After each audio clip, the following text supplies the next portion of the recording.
मैं डॉक्टर राजकुमारी शर्मा आज आपके समक्ष अपनी स्वरचित कहानी परिणाम लेकर उपस्थित हुई।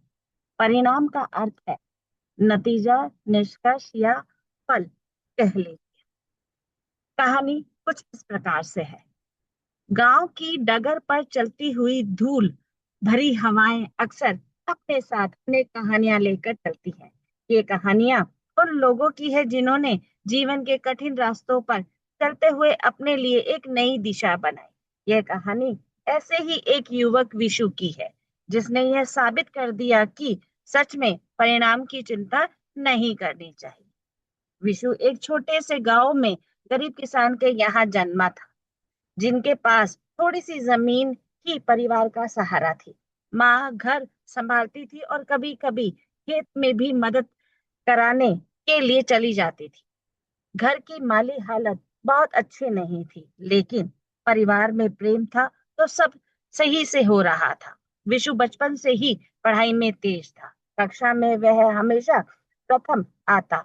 उसके शिक्षक भी उसे बहुत पसंद किया करते थे और कहते थे, विशु, तुम इस मेहनत तुम इसी तरह मेहनत करते रहो तो एक दिन सबसे आगे निकल जाओगे। यह सुनकर विशु के मन में कहीं अनचाहे सपनों ने जन्म लेना शुरू कर दिया था। वह सोचता था कि बड़ा होकर कुछ ऐसा करेगा जिससे उसके परिवार की आर्थिक तंगी दूर हो जाएगी। लेकिन जीवन में जैसा व्यक्ति सोचता है वैसा नहीं होता।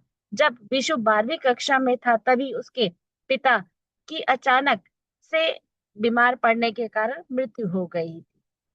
घर की स्थिति दिन प्रतिदिन खराब होती चली गई, जिससे विशु की हिम्मत लगातार टूट रही थी।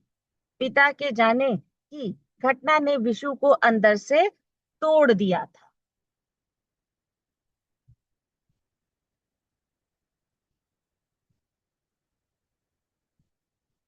तोड़ दिया था। हम देखते हैं कि जीवन में जब हम अनेक परिस्थितियों से गुजरते हुए दिखाई देते हैं और उन परिस्थितियों में हम लगातार जब असफलता का मुंह देखते हैं तो उसमें हमें बहुत सारी दिक्कतों का भी सामना करना पड़ जाता है। और ये दिक्कतें हम देखते हैं कि व्यक्ति एक दिन में खत्म नहीं होती है। उसके लिए भी हमें अलग अलग तरह से जीवन को हम देखते हुए एक तरह से प्रतीत होते हैं। पिता के जाने के बाद घर की सारी जिम्मेदारी माँ और विशु पर आ गई। खेत की देखभाल, घर खर्च और साथ ही पढ़ाई सब कुछ संभालना बहुत कठिन हो गया था।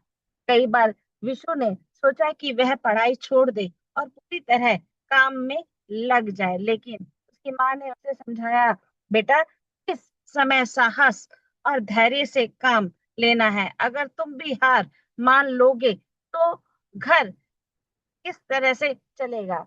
जीवन हम देखते हैं कि नर्क के समान हो जाएगा। माँ की बातों से विशु के अंदर जैसे एक नई चमक ही भर दी। उसने मन में ठान लिया था, चाहे कितनी भी समस्या आए, वह किसी भी हालत में पढ़ाई नहीं छोड़ेगा। वह एक दिन खेत में काम करता और रात को पढ़ाई करता। कई बार तो उसे इतनी थकान होती कि किताब हाथ में लेकर ही सो जाता, लेकिन अगले दिन फिर उसी उत्साह के साथ खड़ा होता। उस कक्षा में विशु ने पूरे जिले में पहला स्थान प्राप्त किया। उसकी यह मेहनत और संघर्ष का परिणाम था। उसकी इस सफलता ने माँ के हृदय को गर्व से भर दिया। अब उसके सामने एक नई चुनौती थी, आगे की पढ़ाई करने के लिए शहर जाना। शहर जाना आसान नहीं था। पैसे की कमी, रहने का कोई ठिकाना नहीं और नए माहौल से भी थोड़ा डर लगता था। लेकिन विशु ने हार नहीं मानी। उसने स्कॉलरशिप के लिए आवेदन किया और उसे स्कॉलरशिप मिल गई। इससे उसकी पढ़ाई का खर्च कुछ हद तक पूरा हो गया। शहर में जीवन बिल्कुल अलग थलग था। वहां हर चीज तेजी से एक तरह से दिखाई देती थी। लोग, गाड़ियां और जीवन की रफ्तार। शुरुआत में विशु को बहुत मुश्किलें हुई। उसे अकेलापन महसूस होता और कई बार वह अपने गांव और माँ को याद करके रो पड़ता। लेकिन उसने खुद को संभाला और अपने लक्ष्य पर ध्यान केंद्रित किया। उसने कॉलेज के साथ साथ पार्ट टाइम नौकरी भी शुरू कर दी। वह शाम को एक दुकान पर काम किया करता था। और रात में पढ़ाई करता था। यह दिनचर्या बहुत कठिन थी, लेकिन उसने कभी अपने एक तरह से अपने आप से या किसी से भी उसने शिकायत नहीं की। वह जानता था कि यह परिश्रम ही उसे आगे बढ़ाएगा। समय के साथ विशु ने अपनी मेहनत से सबका दिल जीत लिया। कॉलेज में वह एक मेधावी छात्र के रूप में जाना जाता था।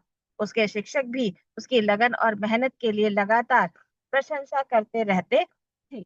एक दिन कॉलेज में कई कंपनियां आई इंटरव्यू लेने के लिए। विशु ने भी उसमें भाग लिया।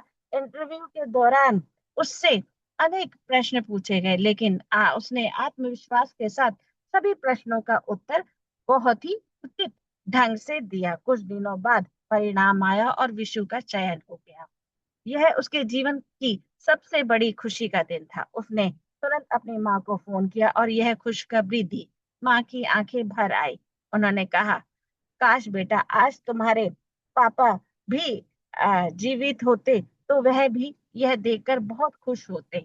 नौकरी मिलने के बाद विशु ने अपने परिवार की स्थिति सुधारने का काम शुरू किया। उसने गांव में एक अच्छा पक्का घर बनवाया, उसमें सभी सुविधाएं जुटाई और साथ ही अपने छोटे भाई बहनों की पढ़ाई का खर्च भी उठाया। लेकिन विशु यह नहीं यहीं तक नहीं रुका। उसने अपने गांव के बच्चों के लिए एक स्कूल खोलने का निर्णय लिया, ताकि उन्हें भी अच्छी शिक्षा मिल सके और वे भी अपने सपनों को साकार कर सके। उसने अपने संघर्षों से सीखा कि शिक्षा ही वह माध्यम है जिससे व्यक्ति आगे बढ़ सकता है, जो जीवन को बदल सकता है।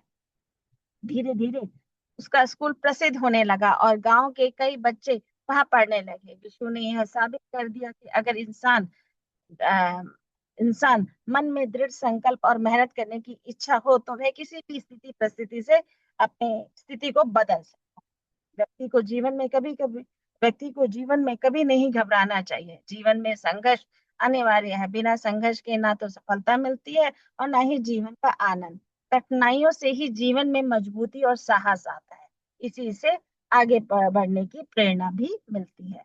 अंततः यह यही कहा जा सकता है, जीवन में अनगिनत संघर्ष है और उसके सफलतम परिणाम भी है। यदि हम संघर्ष से डरेंगे तो जीवन से भी डरेंगे, लेकिन अगर हम कठिनाइयों का सामना करेंगे तो वही जीवन वही मेहनत हमें सफलता के शिखर तक ले जाएगी। हमें जीवन में कभी भी हार नहीं माननी चाहिए।